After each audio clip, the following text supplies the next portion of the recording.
नमस्कार मित्रांनो, मी अद्वैत जाधव, याचा मी बाबा अमर जाधव आज पहिल्यांदाच तुमच्यासमोर आलेलो आहे छोटासा व्हिडिओ घेऊन। तर मित्रांनो, आज मी मनमाड या ठिकाणी आलेलो आहे। लोकशाहीर विठ्ठल थिएटर यांच्या वतीने इथे आमचा एक कार्यक्रम इथं आयोजित केलेला आहे। गाण्यांचा कार्यक्रम, बाबासाहेब भीमगीत, गौतम बुद्धांची गाणी यांच्यावरती कार्यक्रम या ठिकाणी ठेवलेला आहे। याचे आयोजक आहेत डॉक्टर आंबेडकर विद्यार्थी आश्रम मनमाड। तर आम्ही या मनमाड ठिकाणी आज आलेलो आहे, अशा ऐतिहासिक भूमीमध्ये आम्ही आलेलो आहे। तर या व्हिडिओमध्ये मी तुम्हाला मनमाड आणि आंबेडकर विद्यार्थी आश्रम हे मनमाड येथील मी तुम्हाला थोड्या वेळाने दाखवेन आणि कार्यक्रम इथल्या लोकांचा त्याचप्रमाणे इथल्या भीम अनुयायी यांचा उत्साह या ठिकाणी तुम्हाला या व्हिडिओमध्ये मी दाखवणार आहे। नेहमी अद्वैत सोबत असतो, आज नाही आहे, तर कृपया व्हिडिओला लाईक करा आणि चॅनलला शेअर करा।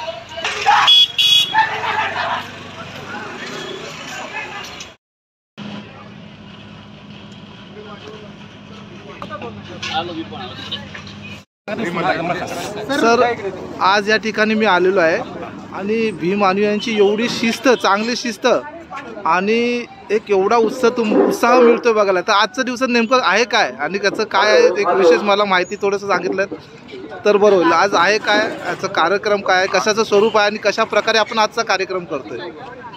जय भीम, जय भारत। मी माजी सैनिक कैलास खिल्लारे तथा जनरल सेक्रेटरी यशस्वी आजी माजी सैनिक बहुउद्देशीय वेलफेअर असोसिएशन महाराष्ट्र राज्य। आज आपण इथं मनमाड प्रेरणाभूमीमध्ये उपस्थित झालेलो आहोत। मनमाड तालुका नांदगाव जिल्हा नाशिक या ठिकाणी कर्मवीर दादासाहेब गायकवाड यांच्या पुढाकाराने खूप मोठं असं आंबेडकर विद्यार्थी आश्रम तयार करण्यात आला होता। त्या आश्रमाचे भूमिपूजन डॉक्टर बाबासाहेब आंबेडकर यांच्या हस्ते 9 डिसेंबर 1945 रोजी करण्यात आले। तर 17 नोव्हेंबर 1951ला याच आश्रमाचे डॉक्टर बाबासाहेब यांच्या उपस्थितीत आणि त्यांच्या उपस्थितीने आणि प्रचंड लोकसमुदायाच्या उपस्थित डॉक्टर बाबासाहेब आंबेडकर यांच्या हस्ते उद्घाटन आणि लोकार्पण करण्यात आले। त्या अनुषंगाने आपण आज इथे डॉक्टर बाबासाहेब आंबेडकर कर्मभूमी मनमाड कृती समितीतर्फे, प्रेरणाभूमी कृती समितीतर्फे आमचे अध्यक्ष जे आहेत दिलीप पगारे साहेब यांच्या नेतृत्वाने कृती समिती जे काही लढा देत आहे त्या लढ्याला यशस्वी आजी माजी सैनिक बहुउद्देशीय वेलफेअर असोसिएशन महाराष्ट्र राज्य ही राज्यस्तरीय संघटनेचे पूर्णपणे समर्थन आहे। महार रेजिमेंट ही डॉक्टर बाबासाहेब आंबेडकर यांनी 1941 साली भीमा कोरेगावच्या प्रेरणेवरून तयार केली आणि त्याचासुद्धा आमचा महार रेजिमेंटचा खूप मोठा लढा आहे। जे काही कोर्टामध्ये भीमा कोरेगावचे न्यायालयीन प्रकरण सुरू आहे त्या प्रकरणामध्ये सुद्धा आमच्या संघटनेतर्फे आम्ही सहभाग घेणार आहोत आणि तो सुद्धा लढा देणार आहोत। परंतु आमची यशस्वी बहुउद्देशीय असोसिएशनतर्फे महाराष्ट्र सरकारला विनंती आहे की प्रेरणाभूमी कृती समिती जो लढा देत आहे त्या लढ्याला प्रेरणाभूमी 17 नोव्हेंबर हे घोषित करावे अशी आमच्यातर्फे एक विनंती आहे आणि एक घोषणा आहे। जय भीम, जय भारत। अध्यक्ष साहेब, नियोजन कसं कार्यक्रमाचं, आता दिवसभर कार्यक्रम कशा प्रकारे असणार आहे? आज आमची प्रेरणा दिवसानिमित्त आंबेडकर पुतळ्याला महार रेजिमेंट, समता सैनिक दल यांची सलामी होईल आणि आंबेडकर प्रेमी जनता मिरवणुकीने, रॅलीने त्या प्रेरणाभूमी मार्गे मुख्य कार्यक्रम असेल त्या ठिकाणी येतील। डॉक्टर बाबासाहेब आंबेडकर यांच्या पुढाकाराने आपले दादासाहेब गायकवाड यांच्या माध्यमातून ही भूमी पूर्णत्वास आली, तिला 74 वर्ष पूर्ण होत आहेत। ही एकमेव युनिक उदाहरण असेल की महाराष्ट्रामध्ये किंवा भारतामध्ये की बाबासाहेब आंबेडकरांनी त्या बोर्डिंगचं भूमिपूजन करणं, त्याचं उद्घाटन, दुसरी घटना आणि तिसरं त्यांच्या हयातीमध्ये त्या बोर्डिंगला त्यांचं नाव देणं आणि विशेष महत्त्वाची बाब म्हणजे त्या बोर्डिंगमध्ये बाबासाहेबांसाठी एक खोली बांधलेली आहे त्या खोलीमध्ये बाबासाहेबांचे मुक्काम झालेले आहेत. म्हणून त्या स्थळाला आणि विद्यार्थ्यांना जे गाजलेलं महत्त्वाचं भाषण दिलं गेलेलं आहे, जे भारताच्या प्रत्येक पुस्तकामध्ये तुम्हाला मिळेल, त्या पुस्तकामध्ये विद्यार्थ्यांचं भाषण हे मनमाडचं ह्या बोर्डिंग समोरचं भाषण आहे. विद्यार्थ्यांनी कसं वागलं पाहिजे, विद्यार्थ्यांनी समाजाला काय दिलं पाहिजे, या सर्व गोष्टी म्हणून त्यांनी दिलेली जी प्रेरणा आहे विद्यार्थ्यांमध्ये. आणि रेल्वे कामगाराची मोठी परिषद इथं झालेली आहे, जिच्यामध्ये कामगारांचे प्रश्न, कामगाराचे अधिकार आणि कामगारांच्या चळवळी हक्कासाठी कशा असल्या पाहिजे याबाबत बाबासाहेबांनी 2 दिवस इथं 1938ला परिषद घेऊन त्या परिषदेतून कामगारांमध्ये प्रेरणा फुंकली. हा रेफरन्स घेऊन आम्ही या भूमीला प्रेरणा भूमी आणि हा 17 नोव्हेंबर हा दिवस प्रेरणा दिवस म्हणून साजरा करतो. मार रेजिमेंट प्रत्येक वर्षी आम्हाला साथ देतात. मागच्या वर्षी पण होते. आता समता सैनिक दलाची त्याच्यामध्ये भर पडलेली आहे. धन्यवाद साहेब.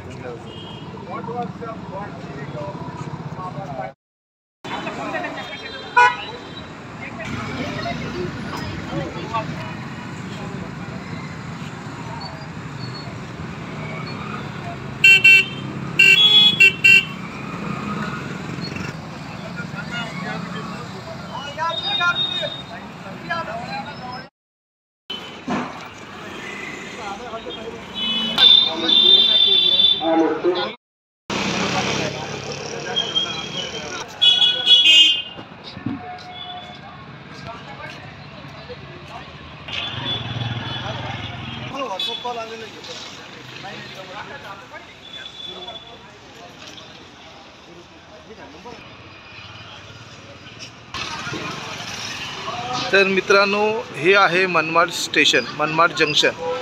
तर रात्री आम्ही याच मनमाड जंक्शनच्या शेजारी असणाऱ्या विसावा हॉटेलमध्ये थांबलो होतो.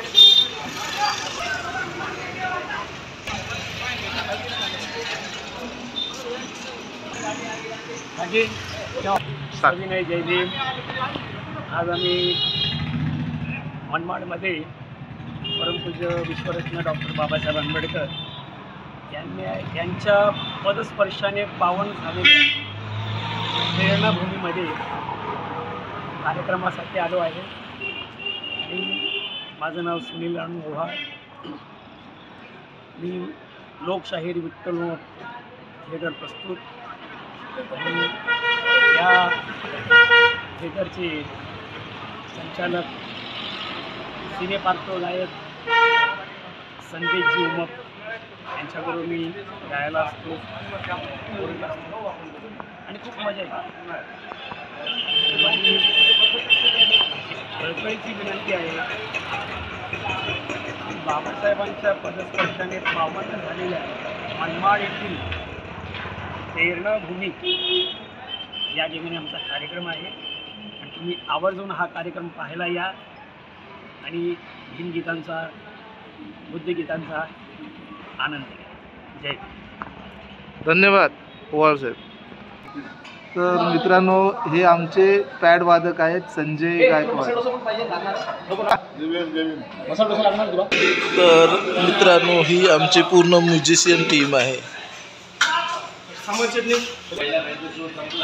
तर मित्रांनो, आता जे आपल्या समोर व्हिडिओमध्ये दिसत आहेत ते प्रवीणजी डोण्यात. तुम्ही सर्वजण त्यांना ओळखताच, बरोबर आहे. तर हे आमचे लीड सिंगर आहेत. तर ते त्यांचे 2 मिनिटात मनोगत व्यक्त करते. जय भीम. आम्ही आता आलो आहे मनमाडला. आमची पूर्ण टीम संदेश उमप आणि सगळे इथे मनमाडला कार्यक्रम आहे. प्रेरणास्थानचे कार्यक्रम आमचा करतो आम्ही. छान आहे, वातावरण छान आहे. ते अगदी वेळच्या लगेच आमचं हॉटेल आहे. आता सध्या नाश्ता करायला आलो आहे. 11चा टायमिंग दिलेला आहे आम्हाला. तर 11 वाजता कार्यक्रम चालू होईल. 11 ते 2 कार्यक्रम करून आम्ही परत आम्ही मुंबईला रवाना. तिकडे मग आपले बरेच कार्यक्रम आहेत. तर खूप खूप धन्यवाद आम्हाला इथे वाचन केल्याबद्दल, या सगळ्या कमिटीचे आणि सगळ्या कार्यकर्त्यांचे आभार. लवकरच पुन्हा भेटू. धन्यवाद. धन्यवाद. तर नमस्कार मित्रांनो, हे आहेत विजय ओवाळ. जय मित्रांनो, तर हे आहेत आमचे निवेदक ओवाळ साहेब. तर हे तुम्हाला एक मिनिटात त्यांचं जय भीम. मी निवेदन विजय ओवाळ. आज नाशिक मनमाड येथे जी बाबासाहेबांची ऐतिहासिक भूमी आहे, बाबासाहेबांच्या हस्ते ज्या भूमीचं पूजन झालं आणि उद्घाटन झालं, आजचा हा तो दिवस आहे. आणि या शुभदिनी या ठिकाणी आज आंबेडकरी जलसा हा एक सुंदर कार्यक्रम, म्हणजे बाबासाहेबांच्या जीवनावर आधारित गाणी एक सुंदर हा जलसा आपण इथे बघणार आहोत. आणि त्यासाठी आम्ही इथे खास मुंबईवरून आलो, तेव्हा इथल्या आयोजकांच्या ठिकाणी मी आभार व्यक्त करीत आहोत की त्यांनी फार मोठी संधी दिली. तेव्हा आजचा कार्यक्रम या ठिकाणी हा एका सुंदर अवस्थेमध्ये आपण नक्कीच बघायला या. आपल्या या ठिकाणी स्वागत आहे. धन्यवाद सर. नमस्कार, गुड मॉर्निंग, जय भीम. आपल्या सर्वांना सांगण्यास आनंद होत आहे की आज आम्ही सर्वजण मनमाड येथे कार्यक्रम करत आलेलो. संदेश कोंबप यांच्या नेतृत्वाखाली आमचा आजचा कार्यक्रम आहे. आजचा दिवस तसा विशेष आहे कारण आज आपण इथे बाबासाहेबांनी बांधलेलं जे वसतिगृह आहे विद्यार्थ्यांसाठी, त्याला आज त्याचं आज वर्धापन दिन आहे. त्यानिमित्ताने ते कार्यक्रम आयोजित केलेला आहे. आणि आत्ता या क्षणाला मला असं वाटतं शहरभर एक मोठी रॅली चालू आहे. बाबासाहेबांची खूप मोठी मिरवणूक निघालेली आहे आणि ती मिरवणूक संपल्यानंतर त्या मध्य चौकावर मोठा स्टेज बांधलेला आहे. त्या स्टेजवर आमचा कार्यक्रम होणार आहे. सर्व मनमाडवासियांना तसंच आजूबाजूच्या परिसरातील गावांना सर्वांनी इथे येऊन कार्यक्रमाचा आनंद घ्यायचा आहे. कार्यक्रम खूप धमाल असणार आहे. विविधतेचा कार्यक्रम असणार आहे. लोकगीतं, भीमगीतं, बुद्धगीतं, सगळ्या प्रकारची गीतं याच्यात असणार आहे. खास करून मी तुम्हाला दाखवू इच्छितो इथे प्रसिद्ध ढोलकी वादक अभि जयवीर मोरे आहेत, महेश लोखंडे आहेत, तिकडे संजय गायकवाड बसलेले आहेत, त्यांच्यासोबत संदेश दादा बसलेले आहेत, त्याच्या विरोध त्यांच्या ऑपोजिट साईडला विजय आहे आणि या साईडला आमच्या कार्यक्रमाचं या रेहमान मला हरकत नाही, आमचे म्युझिशियन कीबोर्ड प्लेअर अशोक बसलेले आहेत आणि अशोकच्या वरती दादा बसलेले आहेत. आणि आत्तापर्यंत जो आमचा सुखरूप प्रवास केलेला आहे ते दादा आमचे ड्रायव्हर दादा इथे सोबत आहेत. कालचा खूप धमाल प्रवास होता. अभिनय गाडीमध्ये खूप धमाल केली होती. सातारा ती धमाल कंटिन्यू असेल असं अपेक्षित आहे. थँक्यू, धन्यवाद. धन्यवाद. Thank you so much.